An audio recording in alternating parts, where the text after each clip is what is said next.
Welcome to another episode of the Endurance Podcast, where this week's guest is ultra endurance cyclist Aleksej Dolinšek. We talk about AUDAX racing, the nutrition, preparation, and logistics required for success. It's a great episode with some great tips. We hope you enjoy it.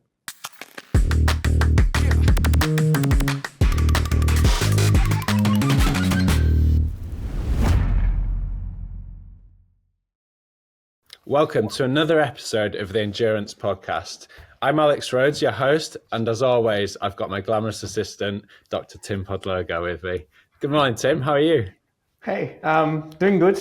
Although it's raining outdoors as always when we talk, but spring is in the air. Spring is in the air. It's nice and sunny over here. Oh, yeah, it's horrible here.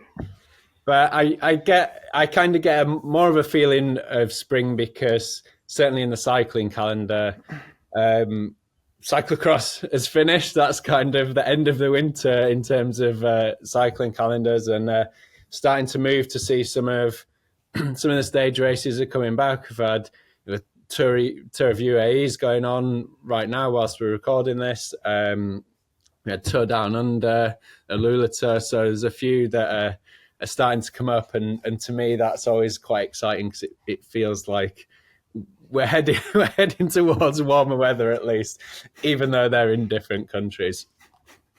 Yeah, it's kind of funny. Like this year, I don't have a subscription to Eurosport because Eurosport doesn't exist in the UK anymore, and it's just like, when am I going to watch the races?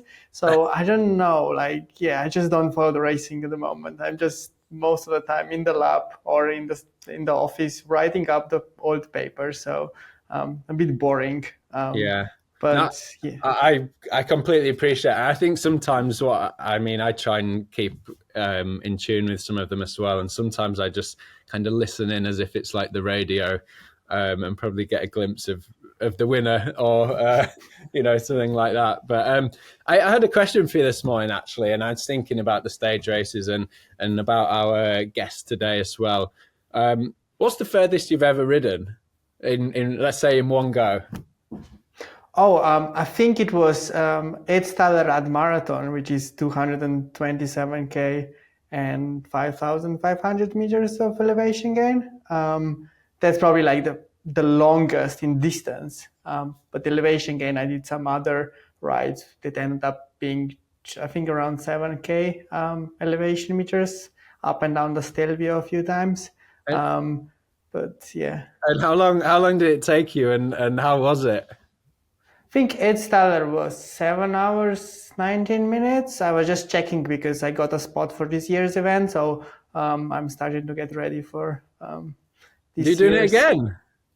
Yeah, you need to do it again because the first time I did really poorly the tactics wise, and now I want to improve. So probably it will be the same, but yeah. I think we need to do a special edition when you do it, and you can do commentary of the race. I think that'd be perfect. Well, I would probably fail the nutrition advice. I would probably fail the pacing advice. So I don't think it's wise to talk about that. Just let's talk about other people. So it's, maybe, all right, because then you can be critical. Okay, I can just be critical of you and ask you questions about the race. I think I've never actually, something that I've wanted to do for a long time is go over 200. I've never actually been over 200. I've been pretty close. I've been like 190, and I've been like 190 off road as well. So like that took a lot longer. But I think this summer maybe I'm just going to try and tick the 2 off just to say that I've done it. Yeah, but you need to understand that like the average speeds in the UK are so much lower than in the Europe. Like the roads are so much slower. So like, yeah, keep that in mind. I don't know how, like on a mountain bike, like when I've done long things, like you're moving around all the time. I don't know how I'd feel just sat in the saddle for 200k straight, but maybe we'll see. I'll when I've done it, we'll have a little recap of it. But talking about long distance cycling, we've got a fantastic guest lined up today. He is a huge cycling enthusiast. He races. He's also a cycling coach. So we're really grateful to have him on and talk about some of he's a long distance racer. He races Audaxes, so a very different nature to some of the bike racing that we know. So I'm super excited to get stuck into some of the details on that. So I'm going to welcome our guest today. Hopefully I get his name right. But Aleksej Dolinšek, welcome. Yeah, hi. Thank you for having me. It's a pleasure. How are you this morning? Oh, pretty good actually, except being a little bit nervous about this podcast. It's actually the first time for me to do a real podcast. So I hope I will manage. Oh, you'll be absolutely fine. Don't worry. As long as Tim doesn't fall asleep, then you've won. He has his caffeine gel already, so I think he will manage. Yeah. So I suppose just to start, to give the listeners just a view of what you do in general, because I want to get on to talk about your cycling, but you're also a cycling coach. So, what does your day-to-day look like? What are your passions within that? What kind of cyclists do you work with? Well, yeah, so I've been coaching for the last 12, 13, 14 years, I guess. Pretty much since I was already, since I've been at the University of on the faculty of sports. And since then I work with more or less all different levels of cyclists, from complete beginners to Olympic athletes and very different events. Mostly I focus on road cycling, but as you mentioned, we started with long distance stuff. I don't really coach that much long distance athletes. Don't know why. Maybe we get to this later. But anyhow, it's very diverse job. I love it. It's actually how I came into cycling and coaching is maybe a little bit different to other coaches. So maybe I spend a minute to explain it to you, because maybe it's interesting to the listeners. I find that most coaches today, they come from, let's say, a racing background. So they've done racing in one or other way, their career in their past. But I came from nowhere. I did no sports as a kid. I never raced because it's funny actually. I come from the region of Slovenia, which was cycling wise completely undeveloped, completely. And fun fact is, we were almost neighbors with Primož Roglič. We come from the same place more or less, but we never met as kids, because there were no options. You could not get into the club. There was nothing. So we were just riding bikes for fun. And I was extremely lucky. I am lucky to have my mom, because she was always like a forward thinker, And in 1990s, she had like the first mountain bike I have ever seen. So all the kids gathered in front of our garage to come and see that bike. I don't know where she got it. It was specialized, hardtail, no suspension. Amazing for that day, So that was something I think that ignited the love for bike. But later I moved on to other things. I did music and stuff. And so it happened later when I studied physics that we decided with my friend to do a long distance trip to Adriatic coast, to Dubrovnik in Croatia. And that's like 700K, I believe. So, but we took like 1 week. Friends came along with a car. It was fun, but it started it all. I really fell in love with long distance stuff. And I thought to myself, maybe this is something I would like to do. In a way, I have no idea how. And I had so much problem with position on the bike. Everything hurt. I remember I changed probably 5, 6, 7, 8 saddles. Nothing worked for me. And back in the days, nobody had a clue about bike fitting, It didn't exist. So I came up, somehow I found the info about this type of a bike, which is called the recumbent bike. You heard about it? Yeah. So you lay down with your feet up in the air and you do like this, and it's super comfortable, and it is. And that was the way of me getting into the long distance stuff, because finally I could cycle without the pain. It's really funny. This is not a very conventional approach to becoming a cycling coach. And at the same time, I heard about the race across America. You had a Marko Baloch in your podcast. I know he's a legend of it. And we had a Slovenian guy, Jure Robic, who was a big, I had a big admiration for him at the time. And that was the reason how I started to do long distance stuff, brevets, AUDAX. And eventually I did a race around Slovenia, which was quite extreme race. It was also the qualifier for the race across America. Okay. And then I got hooked completely, So I didn't complete it the first year. I dropped out after 1000K, came back next year, and I completed it as the first guy doing it on the recumbent bike. That was quite funny, but I made it. It was lots of climbing. And after that, I went into coaching and stuff full time. And I switched to the normal bike, let's say, to the road racing bike. And I have never looked back since then. Yeah. So that's the story, more or less. Yeah. And I can appreciate, the development of bikes and technology and everything has been so rapid over the past 10 years or so, because only the other day I came across a clip of, I think it was even 1990s downhill mountain bike World Cup.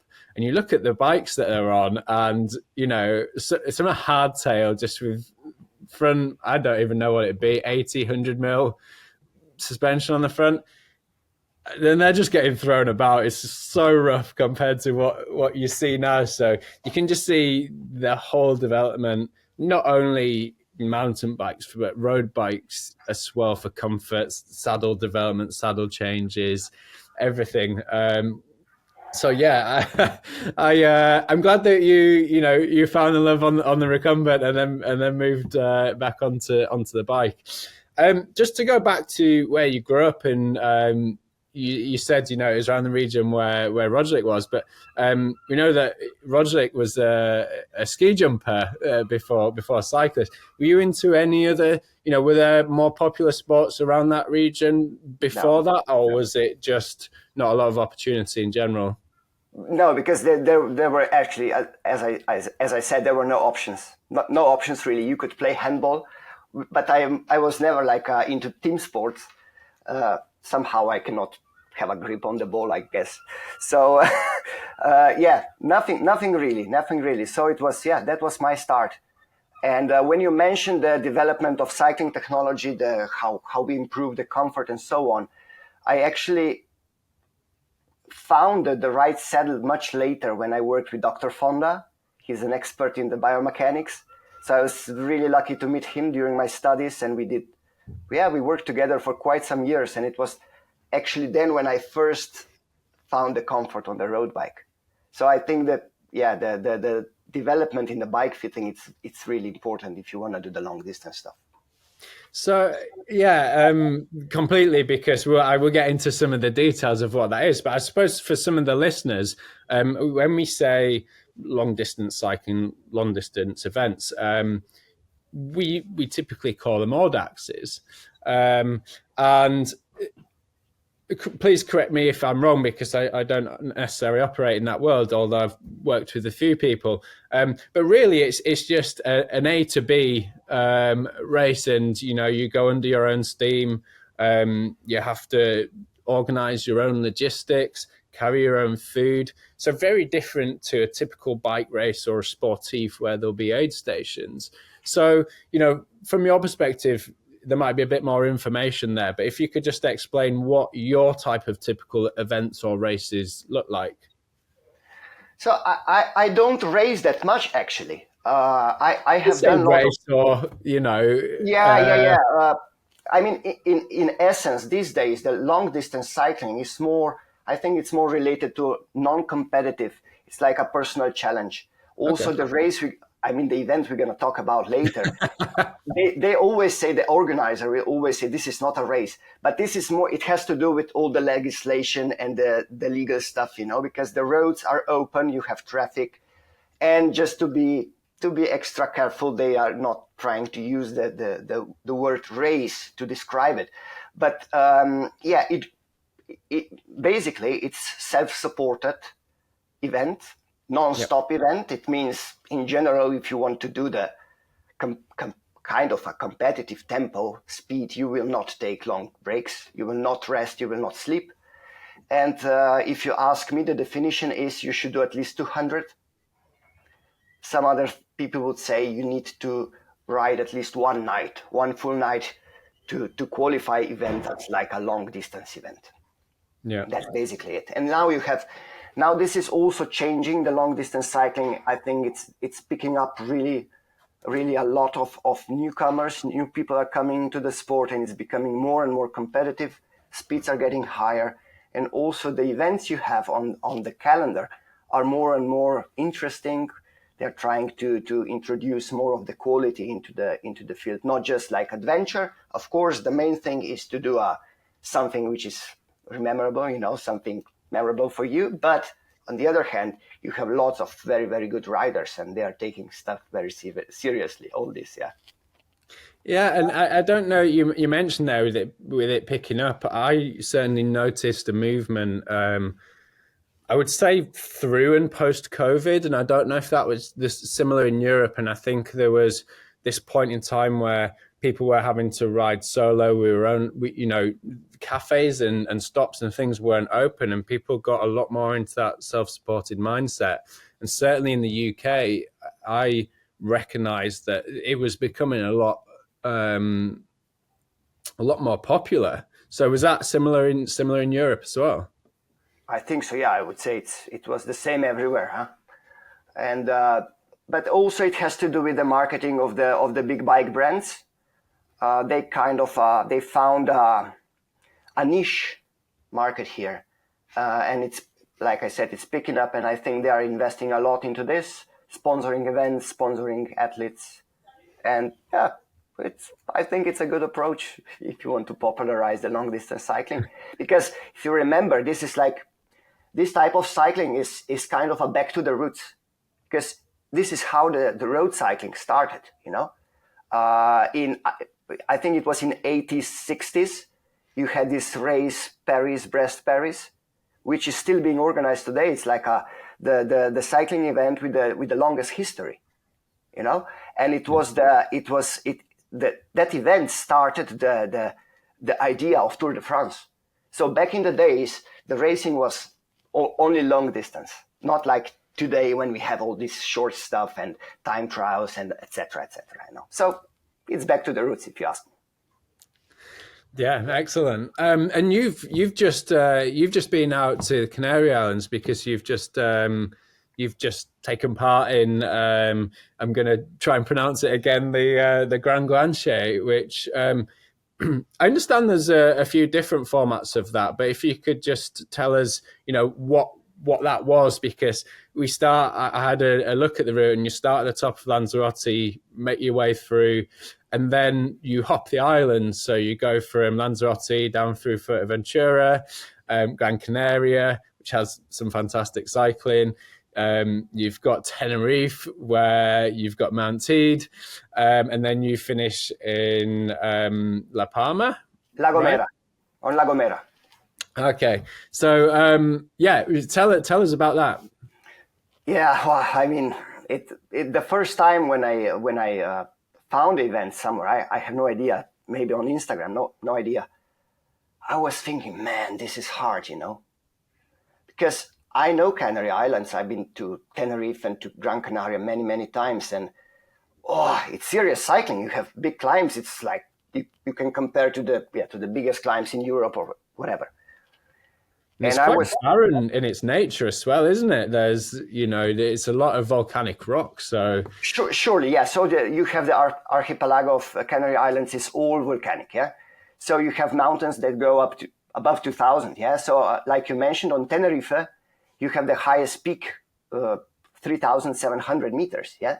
So okay, the road doesn't go to the top, but still, it's very, very tough. It's lots and lots of climbing. So the GranGuanche is in essence, you need to hop the ferries between the islands, travel all way, which is in total about 650 kilometers with 15,000 meters of climbing. And you are self-supported. There are no rest stops, no feed stations, nothing. You are getting nothing from the organizer except, now, wait. You get this paper bag. And inside you will find a race cap with your number on, a GPS tracker. But there is another thing. If you turn it around, you will find a schedule of the ferries. Ah, there we go. I was going to ask that question. Yeah, it's called the ferry game on the very top. And I have to tell you, this is something which makes this event truly, truly unique. Because the ferries, they have their own schedule. So nothing is organized for you. You need to catch the next ferry. And the tricky part is, if you catch the fastest ferries between the islands, yeah, then you make the AUDAX pace. So this is like the ultimate challenge of the event, okay? And when I saw that, I thought, oof, this is tough. If I'm able to pull this off, this will be quite something, you know. And then I started to analyze a little bit of what they did in the last year and so on, because this event was now for the 4th time, I guess. And so this is how I started with it all. But in general, okay, this was the road edition. You also have the gravel edition and mountain bike edition. So those are both a bit longer, even more climbing and so on. But for start, I said, to myself, I would just do the road because this is really my thing, and I know some roads and so on, you know. And that's how I started with the project. I looked at that because the trail is like 800k and 20,000 meters of climbing, and then you've got the gravel 716,000, which is just crazy. Well, I mean, the road is crazy as well. But... Yeah, but you know, on the other hand, it's also something I wanted to say. It's also much longer in the duration because you know you have different surfaces and it takes a lot of time when you do, let's say, trail, mountain bike. And then you get into the other dimension of long distance, because you cannot complete it in like 1.5 days like we did. You need more time, you need 3 days, 4 days. And like you spoke about the sleep deprivation with Mark already in the podcast, it's another challenge altogether. And personally, I don't really like too long events because then you just get slower and so on and so on. So here you could really do the high intensity, you could really ride, enjoy, you know, and with minimal stops get to the finish. So in terms of, we often spoke with other guys during the ride, and some were doing it for like their first long distance event, you know, which is I think it's a little bit difficult for the first event, but still it's not too long.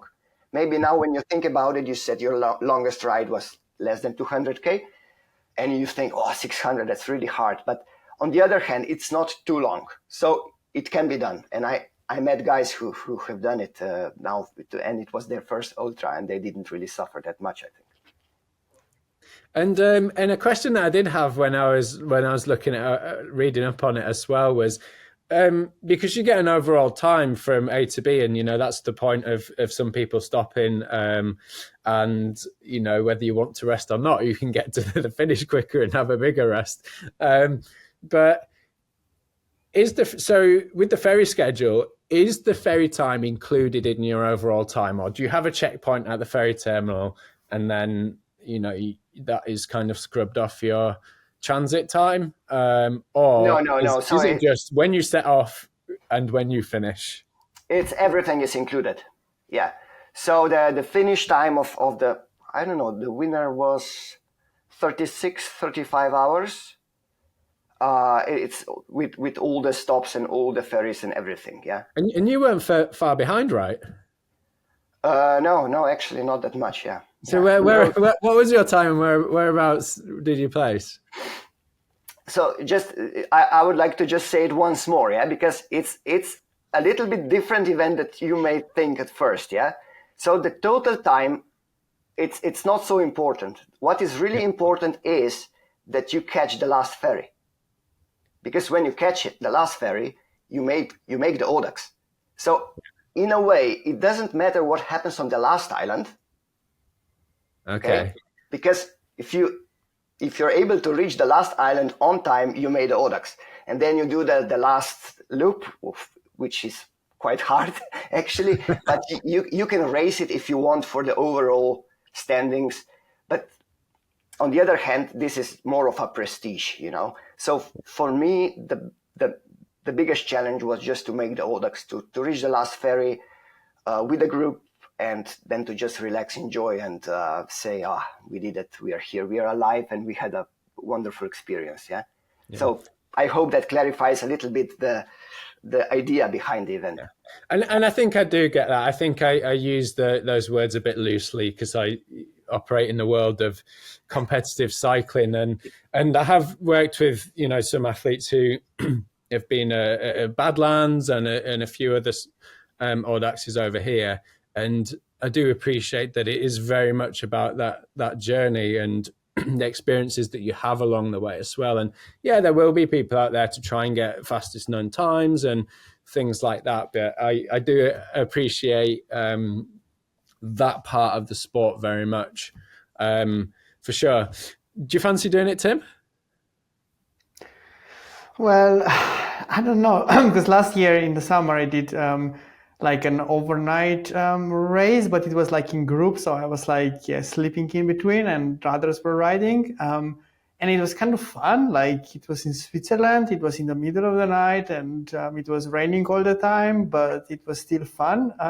So I don't know, perhaps I will be able to be convinced to do something like that. Yeah, I mean, maybe after you do the Sportif this year, that could be a stepping stone on, and you can go do an Audax after. Once I retire from like fast cycling. Yeah. It's all relative. Well, yeah, but you know, like it's all about watts per kilo at the moment for me, like pushing on those climbs, and going slow is like boring, and I don't have time. That's the problem. It's all about time efficiency for me. So, Aleksej, I want to dig into some of the details of not necessarily that race, but Audax racing in itself, more around your nutrition and your logistics and things like that. Because whilst we think, it's a long way that we've got to cycle and we have to be super fit to be able to do that stuff, yes, there is an element that we have to be able to ride for that duration. But certainly with the athletes that I've worked with in that domain, there is probably a bigger part to this is actually about looking after yourself, and that kind of self-preservation in terms of fueling appropriately, recovering, doing things right, because we might be able to cycle for that long, but if we don't have enough fuel, or if we don't prepare or have the right equipment and things like that, things can go sideways quite quickly and put an end to that. So what I want to dig into sort of the nutrition side. What do you think is like some of the primary factors that go into success in Audax, and whether that's completing it or doing it in a certain amount of time? What are the biggest factors that you've experienced in your time doing it? You need to be really sure that you know what will be the intensity during the Audax. So to kind of predict what is the speed, what is the climbing speed, and based on that to approach with your training and your nutrition, because this can be very, very different. Yeah.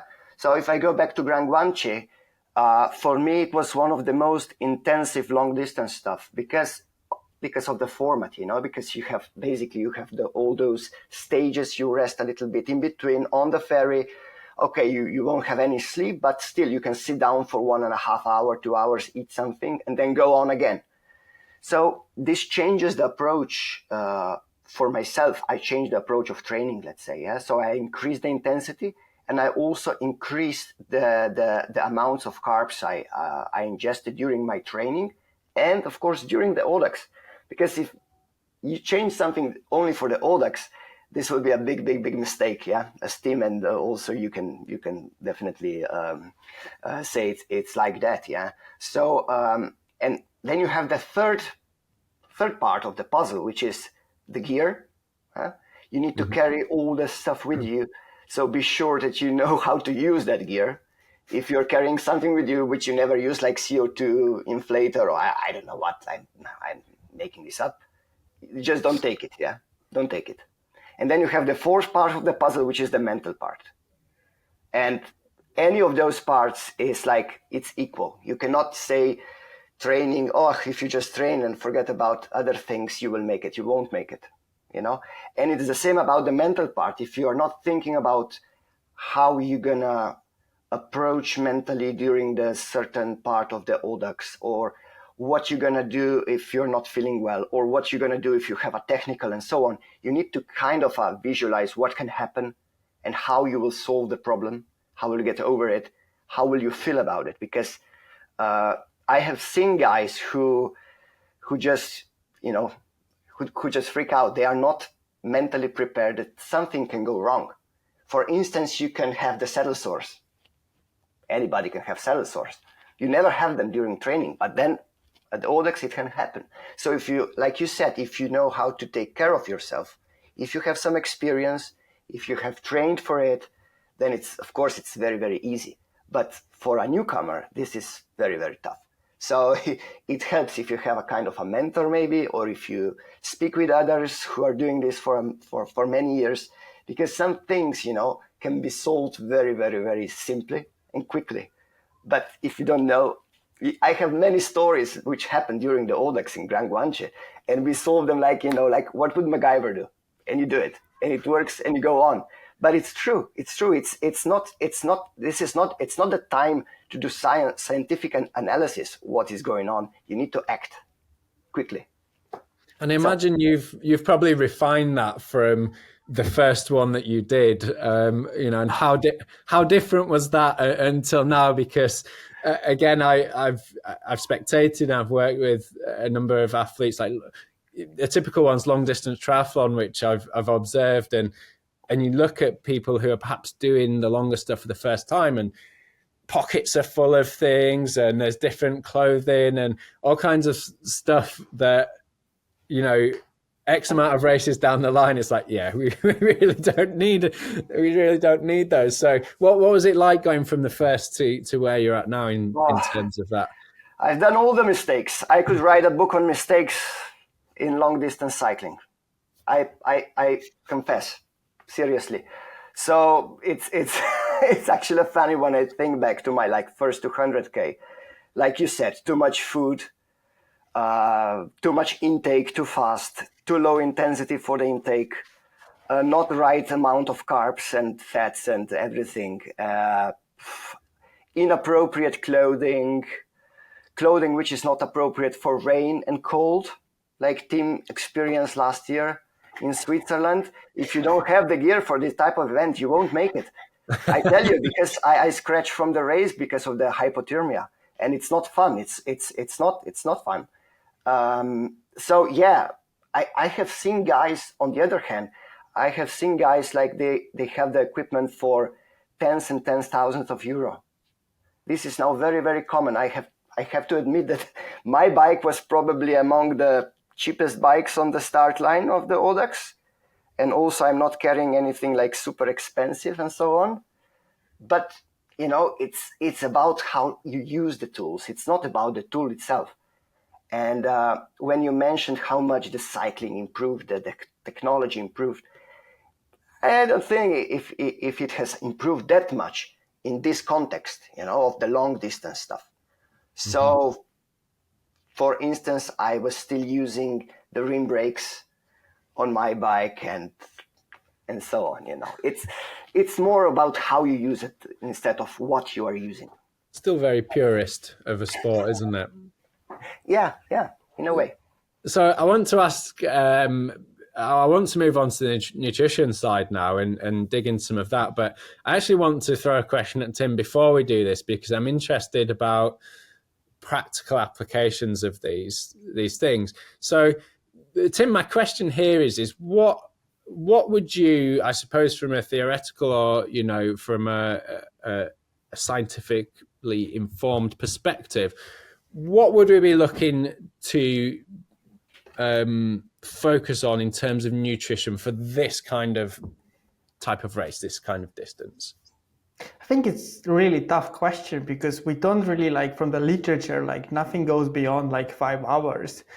So we don't really know what like the requirements actually are from like scientific perspective. And I feel like it would be sometimes wrong to make assumptions based on the literature from like 2-3 hour long lab tests. And this is kind of a problem because then the same nutritionist, like including me, would be asked what to do. And I would be like, yeah, just go with like loads of carbohydrates.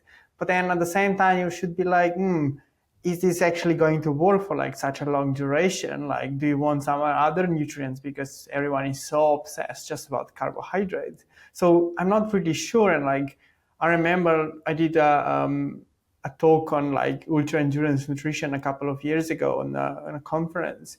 And for me, like at the time, I was like kind of moving away from going super high from carbohydrates. It was all about like sustaining blood glucose concentrations in the bloodstream to basically sustain the mental capacity to like, make decisions and stay on the bike. And I feel like it's more about that, and it's like going super high in carbohydrates. We also know that like, because the intensity overall will be a bit lower, the body will be using more fats, and I don't think like super high in carbs would help, especially knowing that it might like cause some GI issues with super high intake. So I think this is like all things that basically in the end you like learn from experience, and then once you have an experience you can tweak it and improve it based on that knowledge, but you can't like just go out and use the same recommendations you use for like Tour de France nutrition and then apply them into these kind of events. It fascinates me, and it is fascinating in a sense that, like you say, in terms of literature, we don't have any long periods of time where that's been assessed. But equally, if we even think about, let's say, Tour de France stage, or you know, a road cycling single day stage, you know, it could be between 4 and 6 hours. And you could say, well, we could look at the intensity and say, yes, we need carbohydrates here. But we remember these guys are eating whole food at the, you know, for breakfast, and afterwards they're eating whole food again. Whereas you guys in the AUDAXes, you could be going 1, 2, 3 days. And there's a whole load of other factors that come into it other than we need these certain macronutrients, because there's, you know, taste fatigue can come into it. The environment can change. And that's why I kind of wanted to ask you, Tim, from that theoretical application, because everyone's going to be super individual in what they feel like eating for longer periods and things like that. And ultimately, having some of that energy is probably going to be more important than really trying to stick something that's not really going to work and not be successful for that. So, Aleksej, what is your I would say, tell us about your nutritional approach, because you know, you said at the start you've made some mistakes early on, you didn't have it right. What's that progression look like, and that timeline to kind of what you focus on now from a nutritional point of view? Yeah, I mean, when I said I made the mistakes, I made those like 10 years ago, you know. We all have to start learning at some point. When I didn't know what is the carbohydrate and so on. But joking. But yeah, it really depends.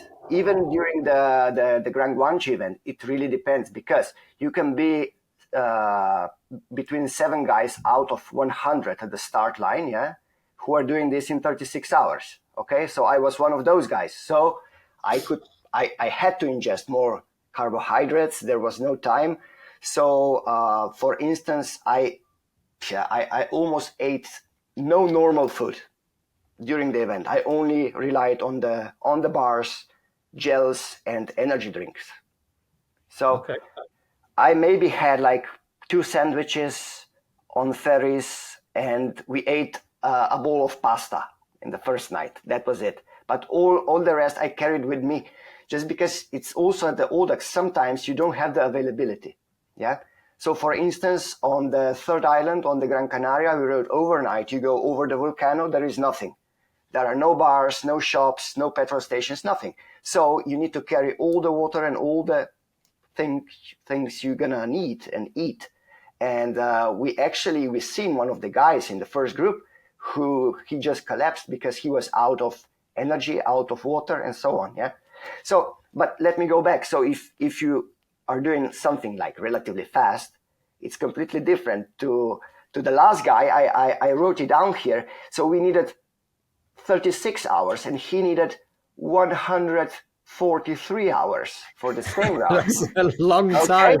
So now you can imagine. So if I go back to what I said, you need to plan your AUDAX in terms of the total duration, the intensity, and so on. So if you would plan this particular one for 140 hours, then you don't need to carry much with you because you're going to ride quite slow and you can stop down at the restaurants, have a meal, you know. Yeah. It's not an issue. You will sleep overnight probably, so you don't have a problem that everything is closed during the night. But if you want to go fast, then you need to rely on your own nutrition, and then you need the good stuff. And so I also changed that a lot during the last 2 years. I ingest much more carbs than I did, and I think it really helps during the training and also, of course, during the event. So I hope that answers the question a little bit. Yeah, absolutely. And I know. And then when I was saying, that's a long time for that duration, I wasn't discrediting that rider. It's just it's a long time to be self-supported, isn't it? Yeah. Versus, and again, I worked with someone at Badlands this year, and you look at the winner, and I can't remember the time, but it was just over a day. And they at a maximum they stopped for 20 minutes as their maximum stop, versus someone who took 3-4 days. And that's, like you say, it's very different in terms of what you have to carry, how you can fuel, how, what the intensity of that is. So, again, it's another real highlight of how individual things can be. And for the purpose of yourself, your own race, and the environment that you're going into. What's been kind of the biggest lesson learned from a nutritional perspective over that time of doing it? If you can recall something in particular. You mean during the last AUDAX? We could say the last AUDAX and, over the period of time that you've been doing AUDAXs. Wow, that's a tough question. Was there any point where you've gone, we probably shouldn't have done that, or I would change this? I mean, from the performance aspect of it, yeah. So if you want to ride fast, I believe it's wise to just avoid foods which you would love to eat, but they are not the right ones. If you want to go fast, okay, it won't necessarily make it more fun if you do it, but it will definitely help to get you to the finish line much, much faster. And I learned that from the last AUDAX, definitely, because it was probably my fastest ride on this distance ever. Apart from that, maybe that's the major takeaway, nutrition wise. Okay, and I've always wondered, I was thinking about it, and I wondered if I was ever to do one, how some people take the approach where I'm gonna stop overnight every night and just chip away during the day, or have a certain amount of rest period, but you're still going to be in a sleep deficit at that point. And I've always just toyed with, if I was hypothetically, if I was going to do it, would I rather be sleep deprived over 3 or 4 days, or just try get to the finish as fast as I could so that I could sleep for like a day? Have you ever been in the position there where it's been the sleep has been an issue, or because of that it's taken a bit longer? So I have never done events which would be longer than 2 or 3 days. Yeah. So Okay. I can't say for like extreme stuff like race across America or I don't know what, but so it's again it's individual. Yeah. So personally, I don't have problems with sleep deprivation if I do like up to three days. Yeah. So I can do it very, very little or non-sleep. But I have also done like the PBP, Paris-Brest-Paris, in a very easy tempo. So we rode fast during the day and then took the night off in the hotel, just sleep, and then ride fast next day again, and so on. And I also find that approach very, it's more fun. It's more fun because you're rested. It's probably also safer, yeah, because like you said, you need to be focused and so on. And when you ride in a group, things can get a little bit sketchy, and so maybe from that perspective, it's also if you're just getting into this long distance stuff, maybe it's better to while you learn about yourself, just take longer rest. Maybe don't ride at night that much.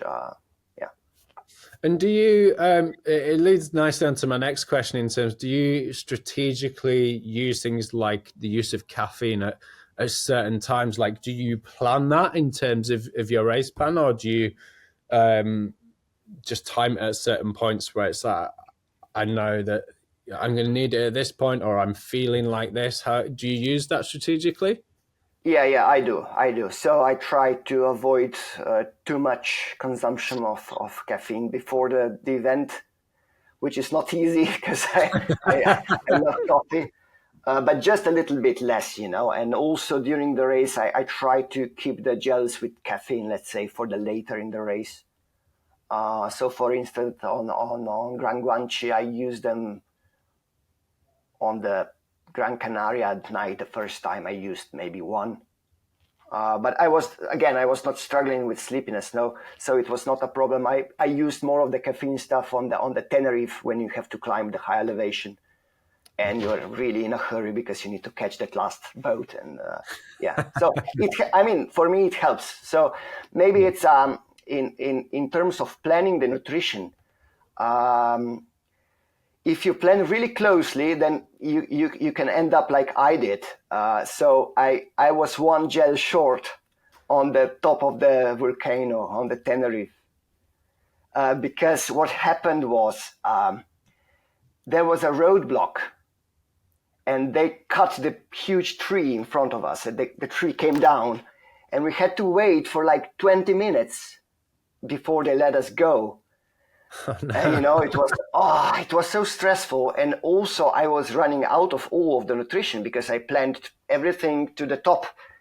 So I was one gel short, and then what happened next is the very essence of this type of events, because you meet amazing people from around the world who are doing passionately something which you also enjoy, and you connect. And when you need something, there will always be somebody who will give you a hand, who will help you out. So it was Kevin Boscardin, who, by the way, won at the end this event. We rode together at that time, and I said, "Man, you have a gel?"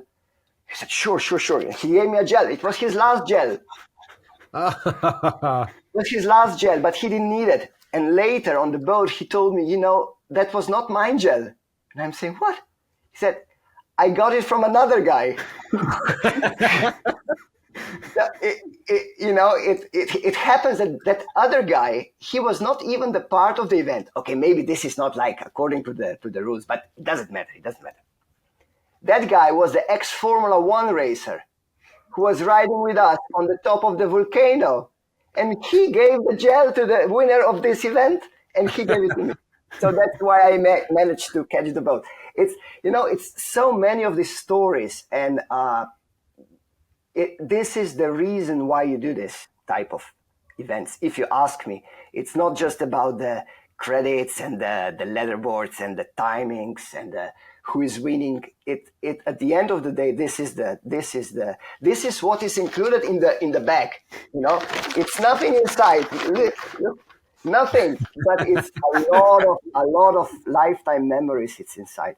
So that was my learning from the event. Maybe I am too fast with this, but I wanted to say it. And of course, like, you know, it's really nice for you to hear that from you, and I appreciate that kind of sport is about creating memories, and often in the more competitive worlds, we do get, or I see athletes get really focused in either, you know, results or, and they have to be, for some of them to be as good as they can, but actually sometimes it's really nice to step back and look at the memories that you've made. And I look at that in terms of places I've been to race in the world, and like, wow, I remember those places because of just being there and the experiences that I got. So, you know, it's very nice to hear you say that that's a big part of that sport, and perhaps a lot more of us just should take a step back and go, you know, let's enjoy this for what it is, and the people who we're with and what we're able to see and experience as well. Yep. So thank you for that. I just want to go on to, in fact, one last question for Tim. Do we think that there are any ergogenic aids out there that would benefit this kind of event? Caffeine, yes, but any others out there? Yeah, I mean, I remember like first year when I was working in the world tour, and one of the things was like, let's see how much carbohydrates people can actually eat. And I remember the story about Chris Froome having, I think it was like 18 grams per kilogram of carbohydrates per day. And I was like, can we actually go above that? Because my calculations were like, oh, we need to go above with, Jai for the Giro d'Italia. And I was then like looking at the evidence, and I found this study from 90s or even 80s from Australia, which was like, I think, a week-long ultra endurance event. It was a running event. Have no idea where. It doesn't exist anymore, but it was a bit crazy. And this guy like basically reported every single day what he ate, and basically nutrition values were like, I think he got to like 23 or almost 24 grams per kilogram per day. And I was like, well, let's do this with Jai. And then, yeah, it turned out that it kind of worked pretty well. And these numbers are not so like, problematic these days, but it's all about energy in the end of the day. But when it comes to like sleep, I think there is pretty much like just evidence for caffeine to basically help with the adenosine receptors. I don't have anything else that would kind of like jump to my mind. Perhaps the importance of electrolytes become a bit higher, because obviously like now you are sweating a lot and you need to replace them. Whereas they're not as important for like shorter events. But other than this, like I feel it's anything that will kind of make you happy in the end of the day, but also like maintain blood glucose concentrations. So I think it's, I don't really know if there is anything that would be like ergogenic, like the same way as like, I don't know, bicarbonate would be, or beta-alanine. Yeah, and it's interesting because again, the literature might not be there, but there are some ultra runners and the likes that are dosing with bicarb. We certainly know Kylian Jornet is, you know, I know he's sponsored by a company that produces it, but there's recent things of him doing it and things like that. So maybe the literature hasn't caught up with some of that yet, but it's just interesting because it is a relatively low intensity in terms of like what we typically use bicarb for, or beta-alanine. So yeah, I was just interested from that perspective when we were talking about how we could perhaps time caffeine and things like that correctly. If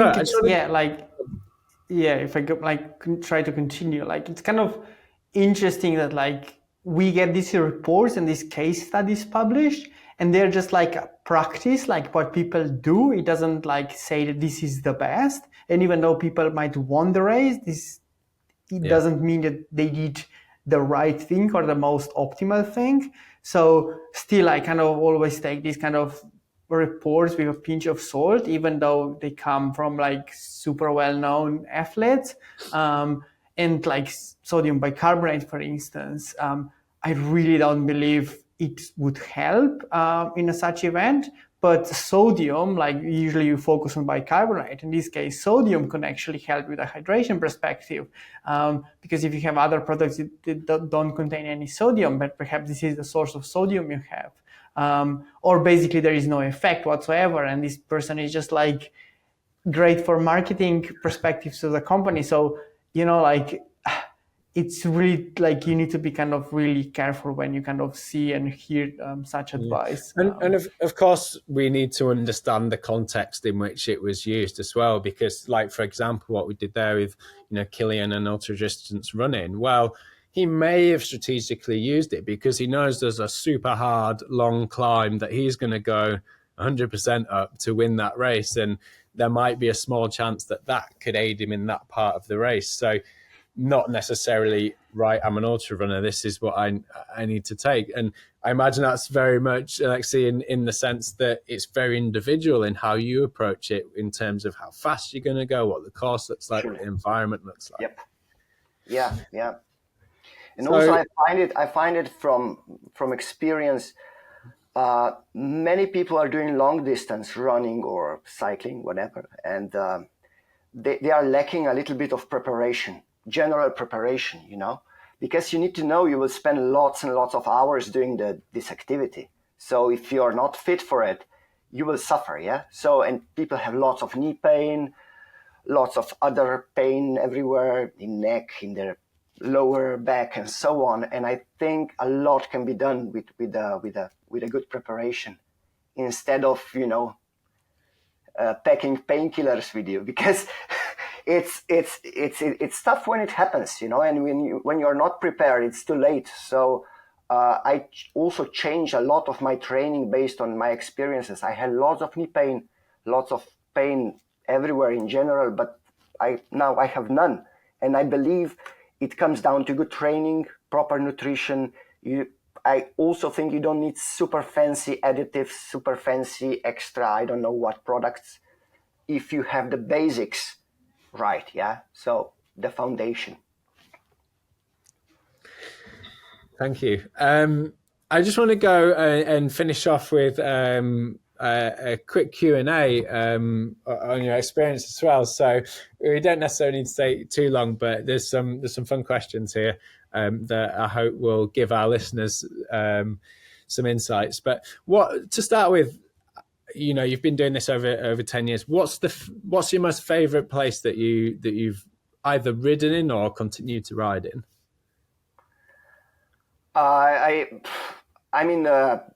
Among the events, I really love the PBP, the Paris-Brest Paris, because it's very, very special.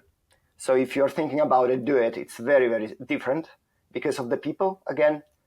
And in terms of places, I love to ride in the Mediterranean islands. Yeah. So I've been to Sardinia last year, and it was very, very, very nice.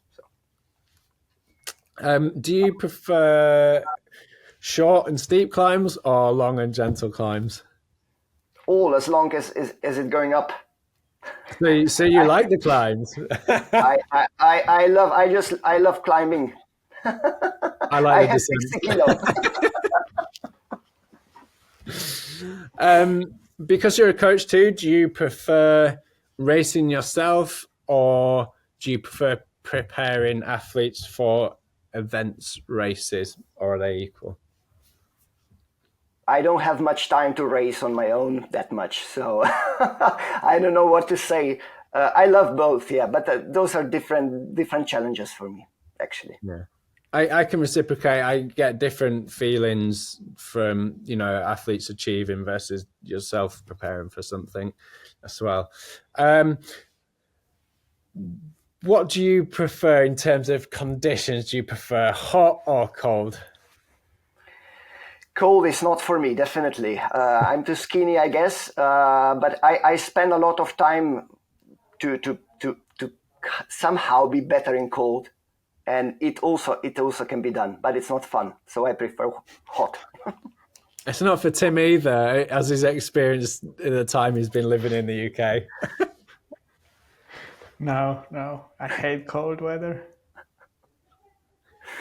I think it depends. Like when here in the UK, it is much worse. I mean, when I've been ski touring in Europe and the Alps and places, and I've raced winter triathlon, it's been minus 15, but the cold is very different. And here it's like this humid, damp cold that I don't know. It just feels it's a bit different. But yeah, that's an interesting one too.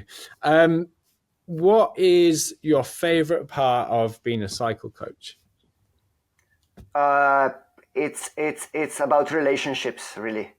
So I made so much friends with my clients over the years, and I think that's something of the biggest value for me. Yeah. So it's the relationship. Yeah. And what is your least favorite part about being a cycling coach? Business part of it. The business part of it. Yeah. I mean, the coaching I do has grown over the years. So now I work with 3 other coaches. So you have lots of organizational work also. And yeah, I don't really enjoy that much of that side of the business. The working with the athletes is the enjoyable bit. But I mean, that's like every job, isn't it? That we have to do. So there's going to be some administrative bits that we don't typically enjoy.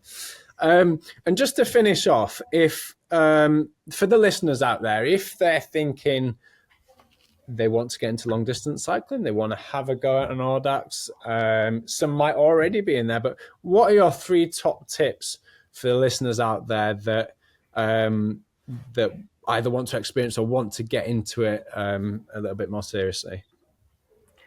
I would say just be consistent. So keep on riding. Don't do only weekend warrior stuff if possible. Yeah. Second one, you don't need to ride as much maybe as you think you need to ride. So 300K training rides, you don't have to do those, I tell you. And maybe the third one is, find a mentor, find somebody. Because I remember how I was struggling when I started out. And it was not easy to find advice back in the days because there were no coaches, no nothing, everything was still like new. So get a mentor of some kind. It can be a friend of yours. It can be somebody who is experienced in this. It can be a coach. It doesn't matter. Just, it will help you to improve so much faster. Yeah. And I think the community is there for it. Certainly I see in the south of the UK, there is a community that you can get involved in and gain some of that experience. And like you said, during the races, it's about the people you meet and the experience that you have. And everyone, I find there's a certain culture around that people are willing to share and be open about stuff. It's not like road cycling where everyone's cagey and, doesn't want to share any secrets. But yeah, there's a lot of community spirit there that I can see you can learn a lot from in terms of, equipment and advice and things like that. So 3 takeaways there for the listeners out there is ride your bike more, share the love, and you don't need to do ginormous amount of mileage, but just keep riding consistently.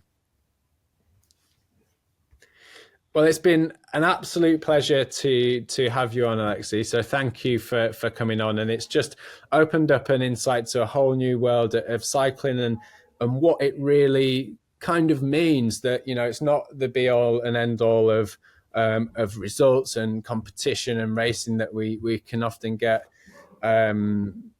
down this funnel into, but it is much more about that journey, the experience, the people that you meet. So hopefully the listeners have really enjoyed that and can take some value from your experience and some inspiration to perhaps go and do it. And maybe me and Tim I'll just go straight over 200 and go to 600 and I can rope Tim in at the same time. Why not? Thank you guys so much for having me. Yeah. And thank you ever so much. And to listeners out there, thank you for listening to this episode. Until next time. Ciao.